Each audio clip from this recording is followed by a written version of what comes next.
সোজা মন্দিরের সামনে, যেখানে মায়ের সবে প্রবেশ দুয়ার খোলা হলো।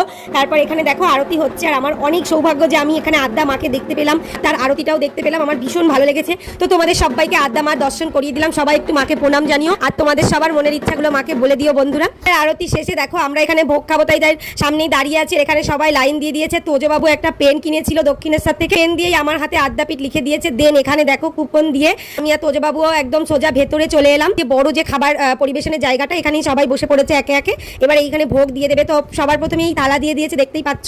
আর কি দারুণ দারুণ কালারিং গ্লাস দিচ্ছিল, যেটা তো আমার তোজোর ভীষণ ভালো লেগেছে। তারপর একটা কুমড়ানি টাইপের দিয়েছে, মানে কুমড়ো দিয়ে বেগুনির মতো করেছে। তারপর দিয়ে দিল একটা ঝরঝরে পোলাও, আর পোলাওয়ের সাথে বেগুনি ছিল।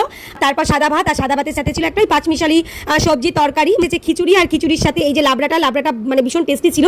যতক্ষণে খিচুড়ি দিয়েছে অলরেডি ভাত আর পোলাও খেয়ে আমার পেটটা অনেকটাই ভরে গেছে, তাই খিচুড়িটা বেশি খেতে পারিনি। চলে এসেছে এখানে পায়েস চাটনি, তো পায়েস চাটনি খেয়ে দেন দেখো আমরা চলে এসেছি বাড়িতে। আর বাড়ি